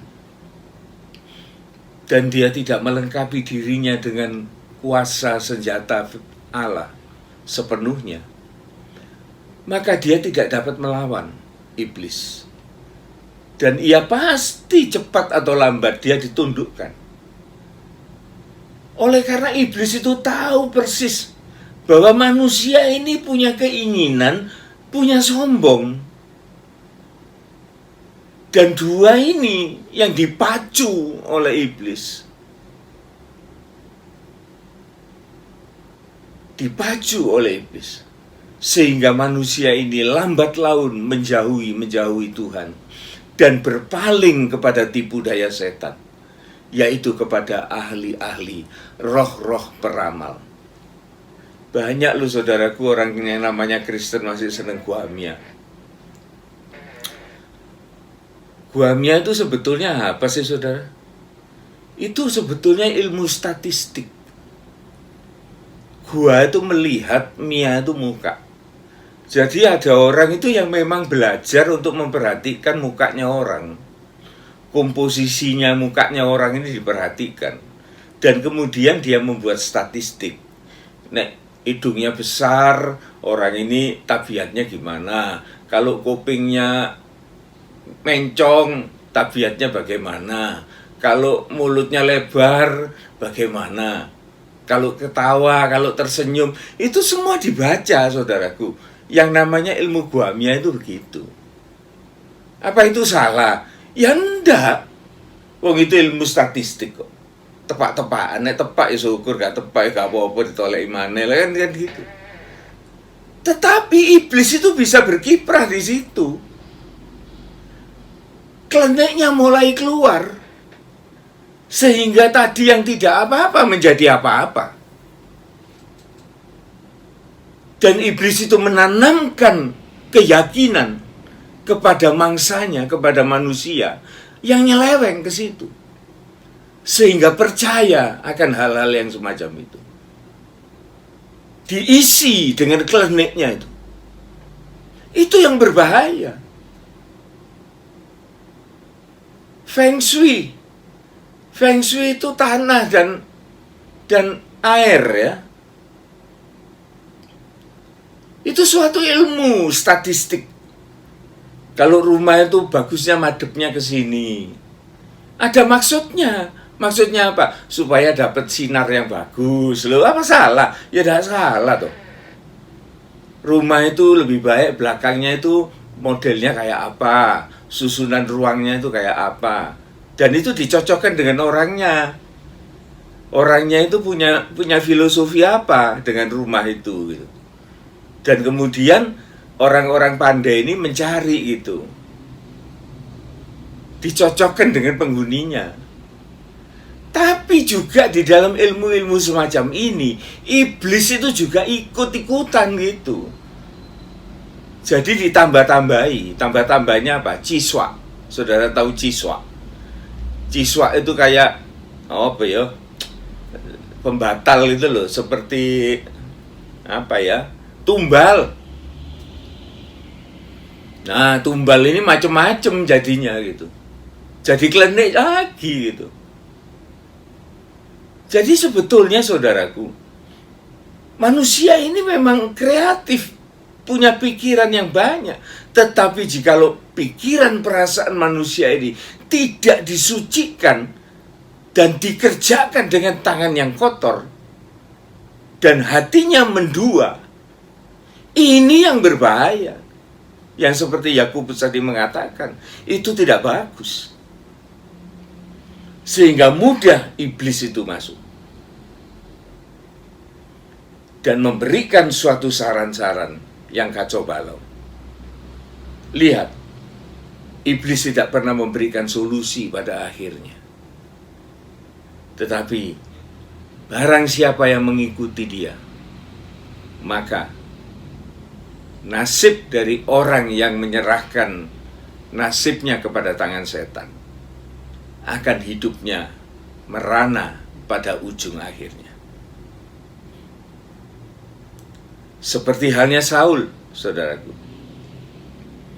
Demikian Saul itu juga datang kepada dukun-dukun. Oleh karena apa? Oleh karena dia sudah jauh dari Tuhan. Dia sudah menghinakan.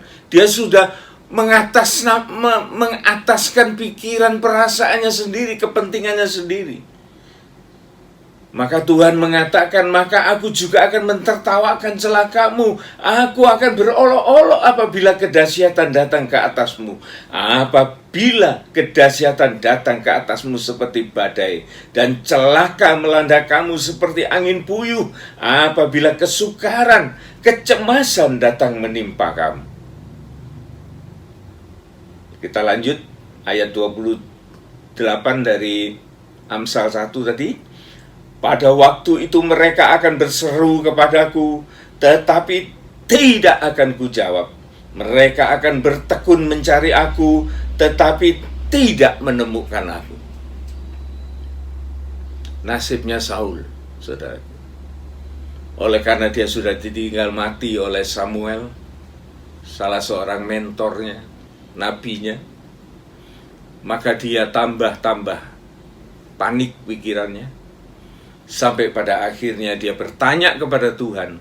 Tuhan tidak menjawab, dan dia terpaksa tanya kepada roh-roh peramal. Tetapi saudara tahu apa yang didapatkan oleh Saul dari roh peramal itu? Maka setan itu muncul di dalam bentuk Samuel. Bukan suatu solusi yang diberikan, tetapi suatu perkataan, kalimat-kalimat yang mengerikan, yang mengatakan bahwa Saul dan anak-anaknya, Saul dan tentaranya seluruh Israel akan binasa besok pagi. Dalam waktu yang singkat, kamu beserta dengan tentaramu, dengan anak-anakmu akan mati di dalam pertempuran. Sehingga Saul pada waktu itu merasa sangat-sangat terpukul, saudaraku. Sangat-sangat terpukul. Dan dia merasa tidak punya lagi suatu harapan, ya. Ya, sebagai penutup kita akan membaca di dalam 1 Samuel 28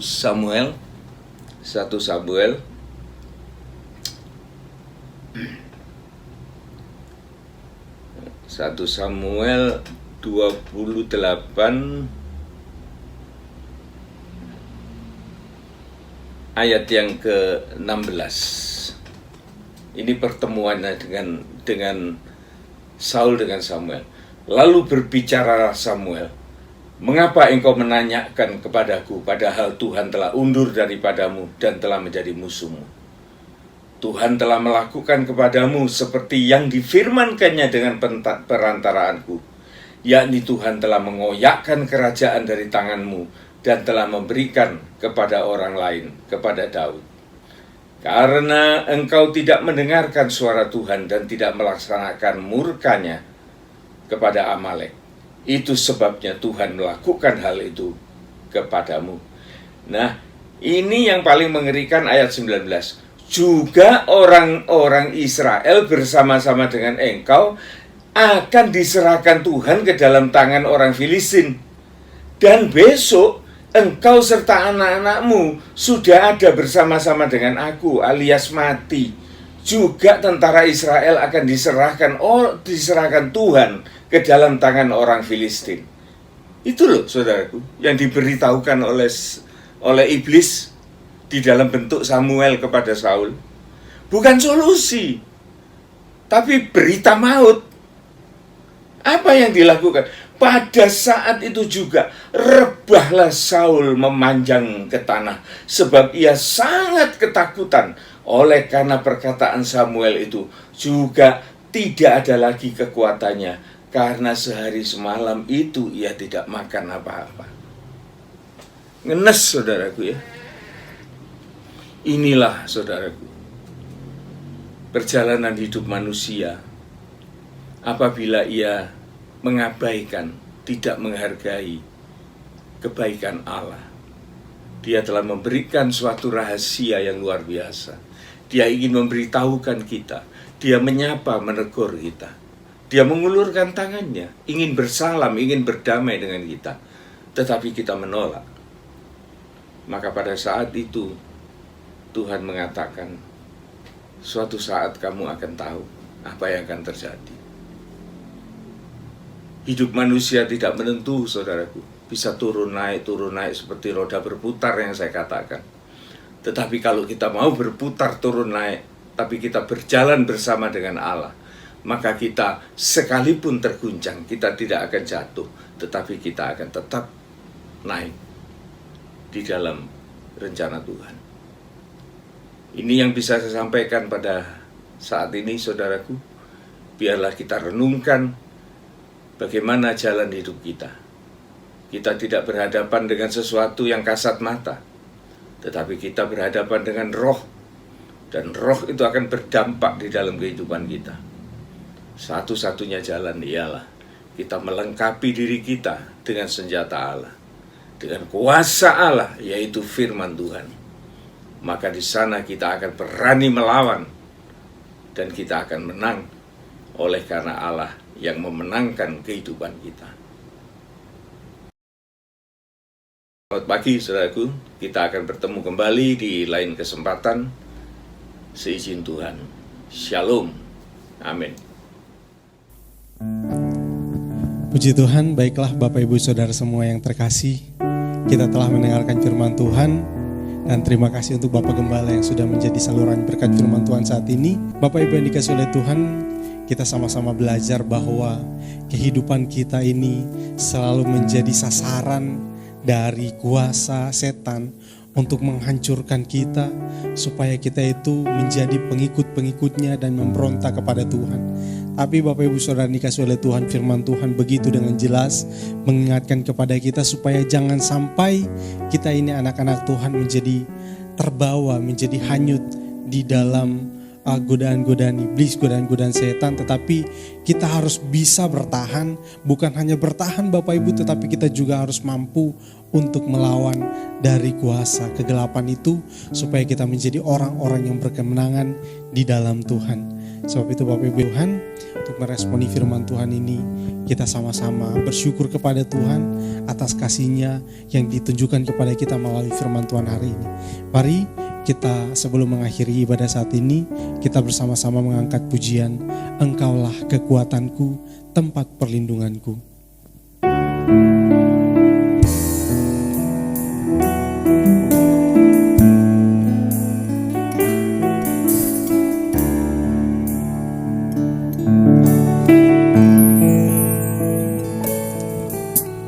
Engkaulah kekuatanku,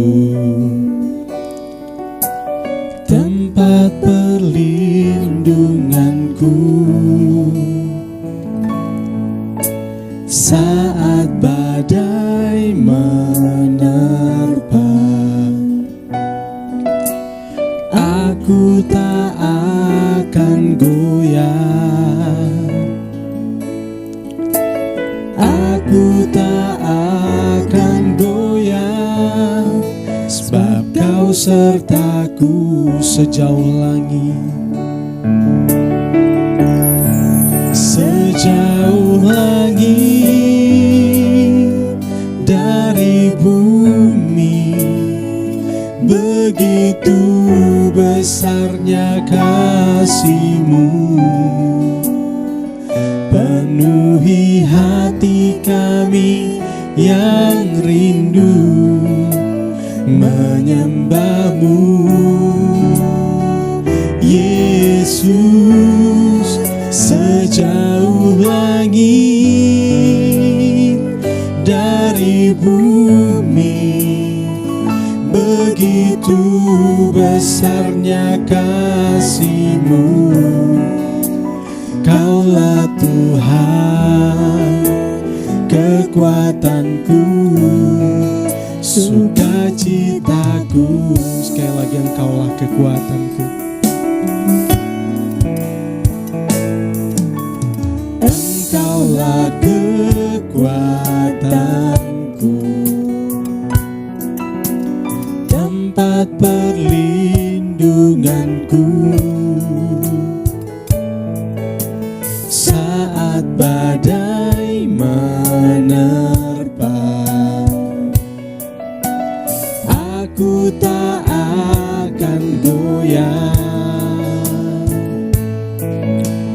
Aku tak akan goyah, sebab Kau sertaku sejauh langit.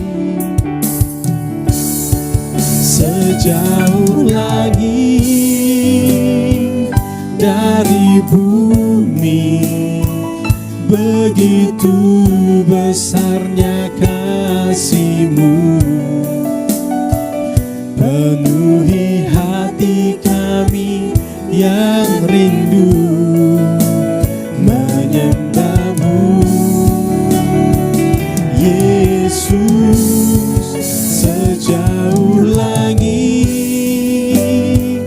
dari bumi, begitu besarnya kasih-Mu. Kaulah Tuhan, kekuatanku, sukacitaku. Sejauh langit, sejauh langit dari bumi, begitu besarnya kasih-Mu. Penuhi hati kami yang rindu menyembah-Mu. Yesus, sejauh langit dari bumi, begitu besarnya kasih-Mu. Kaulah Tuhan, kekuatanku, sukacitaku. Kaulah Tuhan, kekuatan. Kaulah Tuhan, kekuatanku, sukacita. Kaulah Tuhan, Kaulah Tuhan, kekuatanku, sukacitaku. Baiklah Bapak Ibu, saudaraku yang dikasihi oleh Tuhan, sebelum kita berdoa, Bapak Ibu yang dikasihi oleh Tuhan, kita juga bersama-sama untuk berdoa untuk beberapa saudara kita yang saat ini membutuhkan dukungan doa dari kita sekalian. Yang ada yang sementara saat ini terbaring sakit, untuk Ibu Lihwa, saudara dari Bu Yung Yung, dan juga ada Tante Lin yang saat ini juga sedang di dalam perawatan, dan juga berdoa untuk Bu Susan yang menjaga untuk Tante Lin.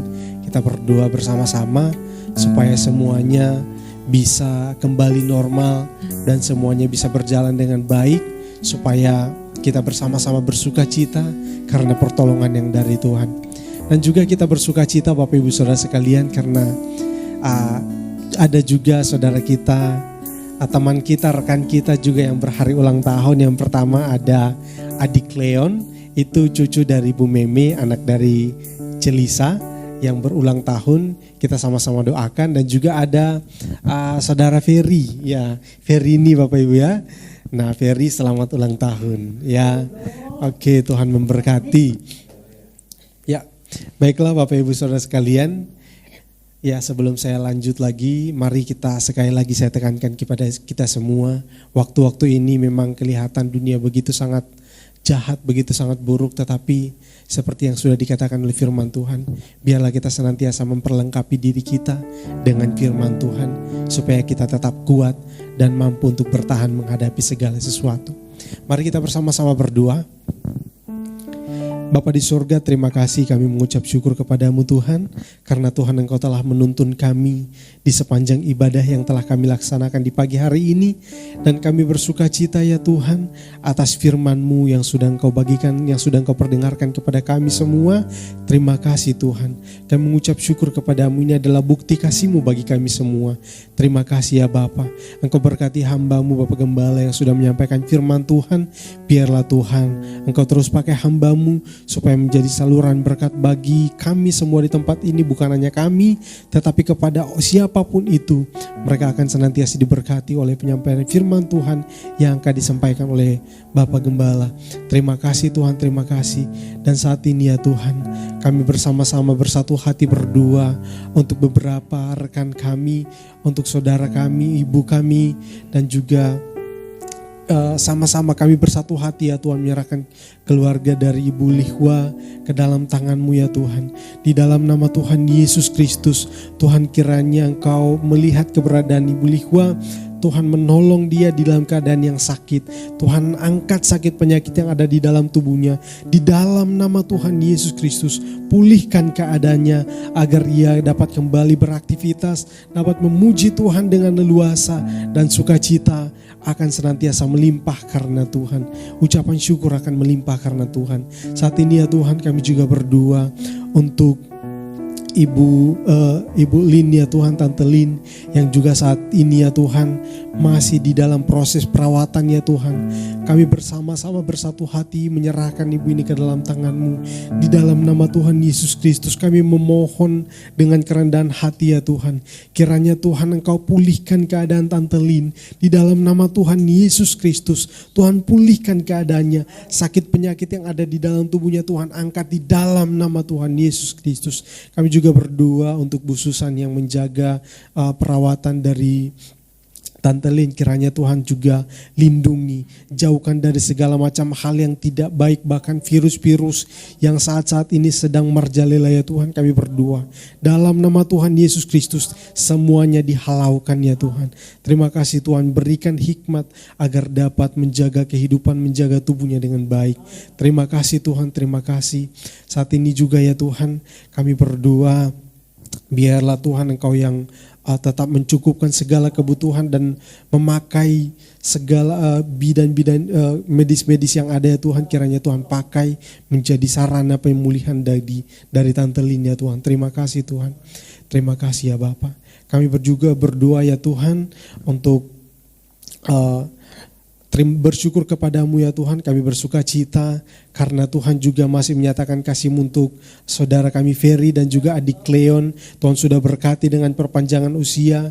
Ini merupakan sukacita yang sangat besar karena Tuhan masih memberikan kesempatan untuk bisa hidup, untuk bisa menikmati segala kemurahan Tuhan yang Tuhan telah sediakan bagi kedua saudara kekasih kami ini ya Tuhan. Terima kasih Tuhan. Kami berdoa menyerahkan mereka ke dalam tangan-Mu, masa depan mereka, apapun yang sedang mereka kerjakan saat ini, apapun yang mereka gumulkan untuk masa depan, semuanya Tuhan perhatikan, Tuhan dengar segala doa-doa mereka, dan Tuhan jauhkan dari segala macam hal yang tidak baik. Tuhan jauhkan dari hal-hal yang merusak kehidupannya. Di dalam nama Tuhan Yesus Kristus, juga untuk adik Leon yang masih di dalam masa pertumbuhan, biarlah anak ini bertumbuh di dalam pengenalan akan Engkau Tuhan. Ferry juga Tuhan berkati dalam pekerjaan dan pelayanan, biarlah Tuhan senantiasa sertai, jadi anak Tuhan yang luar biasa dipakai oleh Tuhan. Untuk adik Leon yang Tuhan, kami berdoa biarlah Tuhan tetap sertai di dalam pendidikannya, menjadi anak yang cerdas dan senantiasa menjadi yang menyenangkan hati-Mu ya Bapa. Terima kasih Tuhan. Saat ini ya Tuhan kami berdoa menyerahkan segenap kehidupan kami ke dalam tangan-Mu, bahkan seluruh sidang jemaat-Mu yang ada ya Tuhan, bahkan umat-Mu Tuhan yang menyaksikan ibadah ini, kami tetap taruhkan semuanya ke dalam tangan-Mu. Tuhan menyertai kami semua, Tuhan memberkati kami semua, siang malam Kemanapun kami pergi, apapun yang kami lakukan, semuanya disertai dan diberkati oleh Tuhan. Berkati dengan kesehatan dan kekuatan, berkati dengan sukacita dan damai sejahtera. Terima kasih Tuhan, terima kasih. Ini doa kami. Kami akan akhiri ibadah kami saat ini. Kami menyerahkan kehidupan kami sepenuhnya ke dalam tangan-Mu. Di dalam nama Tuhan Yesus Kristus. Haleluya. Amin. Puji Tuhan, Bapak Ibu Saudara sekalian, ibadah kita telah selesai dan dengarkan pengumuman. Ibadah kita telah berjalan seperti biasa. Untuk hari Minggu seperti ini kita mengadakan ibadah raya jam 8 pagi. Dan juga setelah ibadah raya akan ada ibadah untuk sekolah minggu. Tetap dorong anak-anaknya untuk mengikuti ibadah sekolah. Dan Bapak Ibu Saudara sekalian, kalau Bapak Ibu mengikuti ibadah dengan baik, maka anak-anak akan melihat Bapak Ibunya yang setia untuk mengikuti ibadah. Mereka pun akan setia untuk mengikuti ibadah-ibadah yang ada. Dan juga di hari Rabu Bapak Ibu ada ibadah PA. Kita senantiasa ikuti ibadah PA supaya kita senantiasa semakin mengerti firman Tuhan. Dan juga hari Sabtu Bapak Ibu ada sharing firman Tuhan untuk anak-anak muda dan juga terbuka untuk umum. Siapapun yang rindu untuk mendengarkan firman Tuhan, mari luangkan waktu untuk mendengarkan firman Tuhan. Puji Tuhan, Tuhan Yesus menyertai kita semua. Tetap jaga kesehatan, ikuti protokol kesehatan, karena hari-hari ini kita sedang dilanda oleh musibah. Kita tetap semangat, tetap kuat di dalam Tuhan. Puji Tuhan, ibadah kita telah selesai. Tuhan Yesus memberkati, sampai jumpa di minggu depan. Shalom. Happy birthday to you. Happy birthday, happy birthday, happy birthday to you. Happy birthday to you. Happy birthday to you.